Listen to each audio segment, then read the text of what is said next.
When they got to the venue, Femi stopped at a distance and pointed.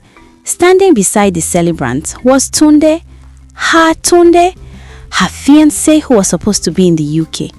He was in Nigeria with another woman. Linda couldn't breathe. She suddenly felt dizzy. This is African Folktales with Nsinem. Listen to Linda's story. When Brick and Lace said love is wicked, Linda had thought they were exaggerating until she met Tunde. They had met through his cousin, Femi.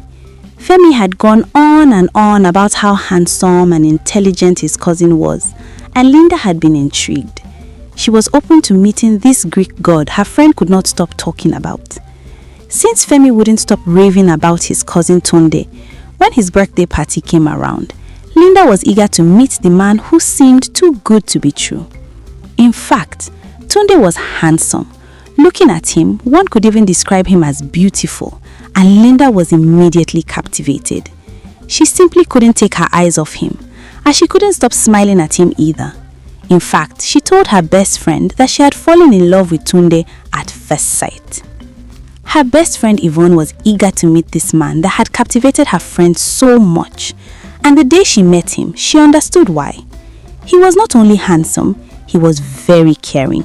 He took the two friends out shopping, and when they arrived home, Yvonne gave her stamp of approval.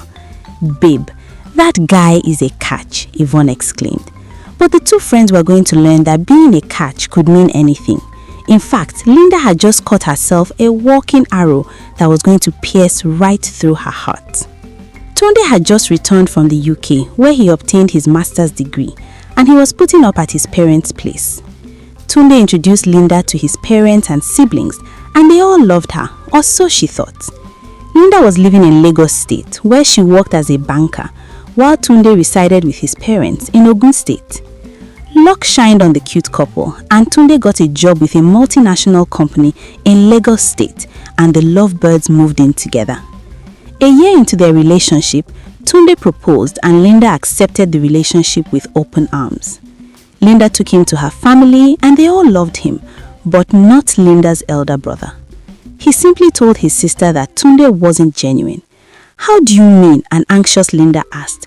How was what Linda's brother Atere could not explain why, and so Linda continued her relationship until one day, Tunde was given a once-in-a-lifetime opportunity to undergo a training in America while heading their branch over there.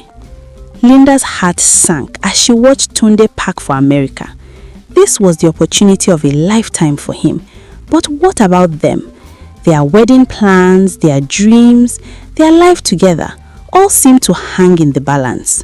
Could love survive miles of distance, or was this the beginning of heartbreak? Tunde, sensing Linda's fears, convinced her that the program was going to be only 2 years and they could get married once he was back. And so Linda escorted Tunde to the airport with a very heavy heart. The relationship continued, though long distance.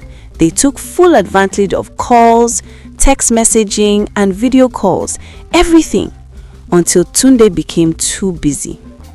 Linda couldn't seem to get him on the phone for longer than 5 minutes. But still, he encouraged her not to give up on the relationship because his love for her was forever fresh. Linda didn't know it yet, but the distance that separated them was about to reveal the truth about the man she loved. Meanwhile, here in Nigeria, suitors started coming in numbers. Tall, short, slim, fat, rich, comfortable, poor, they all wanted Linda. But Linda was in a very long relationship and couldn't accept any of their proposals. Some of these men would go to Linda's brother Atere and beg him to talk to his sister on their behalf, but Linda could not be swayed. It was Tunde or nobody. After a lot of complaining, Tunde improved his communication with Linda. They spent more time together during video calls, and then Tunde brought an idea Linda should have rejected immediately. He told Linda that they should do their formal introduction ceremony. This was so that once he got in, they could do the wedding. Linda didn't like the idea at all. She had always wanted her man to be present for all the marriage rites. But Tunde convinced her that his presence was not really needed and his parents could handle everything in his absence. All he wanted was for the process to start and for her to move in with his parents as his wife-to-be. Linda kicked against it, but he insisted, saying he didn't want men to keep disturbing her. And so the official engagement was done and Linda got a transfer at the bank and moved into Tunde's parents' house. 2 years after, Tunde came up with a story that was really painful to hear. He told Linda that he had been asked to stay on and manage their branch over there for 2 more years. Linda was livid. She had dated him for close to 4 years. A child that was born during the time they started could talk, walk, and run. But their relationship was still crawling. Linda suggested he come down to Nigeria briefly for the wedding ceremony, or it could still be done in his absence and she could join him there. But Tunde objected. He insisted she wait. "Sweetheart, I am not running away. I will soon come home for the wedding," he assured her. Linda decided to believe him, and the rift started. Tunde began sending huge amounts of money home for Linda to invest. She bought landed properties, started businesses, and monitored them. Then she started his building projects. All these things Linda did with the mind that she was investing in her future. She did it with all her heart and might. One day, her friend Yvonne, who was already married with a child, came to see Linda at the office. "Babe, you have lost a lot of weight. Are you ill?" Linda asked her friend. Linda confided in her friend that her situation with Tunde had robbed her of sleep, and running his many businesses and building projects was stressing her out. Linda told her friend that Tunde had recently moved to UK and was to stay there for 2 more years. Yvonne looked at her friend and her heart bled. It was futile advising someone in love, but Yvonne still tried. She told her friend to either insist Tunde also prioritize their relationship or she should walk away. But when Linda tried implementing what Yvonne said, Tunde blew up. He got very upset, saying Linda was trying to control him. The issue escalated and lasted for 6 months. It took Tunde's parents' intervention before Tunde was able to calm down and communicate with Linda again. At this point, Linda was now afraid of losing a 5-year relationship. Then one day, Femi came to visit Linda in the office with very heartbreaking news. He told Linda that she needed to walk away from Tunde. Linda asked the same question that is on your lips. Why? If you are enjoying this story, give it a thumbs up. Subscribe to this channel because we share interesting African stories that are sure to entertain you. Please tell me your name and where you are watching me from. I would love to leave you a shout out in my next video. Reading your comments brings a smile to my face. Back to the story. Femi told his friend Linda that he heard Tunde had come to Nigeria last month and had stayed for 2 weeks. Linda burst out into a loud, dry laugh. She immediately put a call across to Tunde, telling him that a friend said she saw him in town, but he denied it completely. A year and a half passed, and one day Femi visited and asked Linda to accompany him to a friend's birthday. Linda dressed up and followed him. When they got to the venue, Femi stood at a distance and pointed to the celebrant, and beside her was Tunde. Her Tunde, the Tunde that was meant to be in the UK. He was in Nigeria beside another one. Let's welcome the celebrant and the love of her life to the cake stand for the unveiling and cutting of the cake, the MC said. Linda couldn't breathe. She suddenly felt dizzy. The betrayal cut deeper than she had imagined.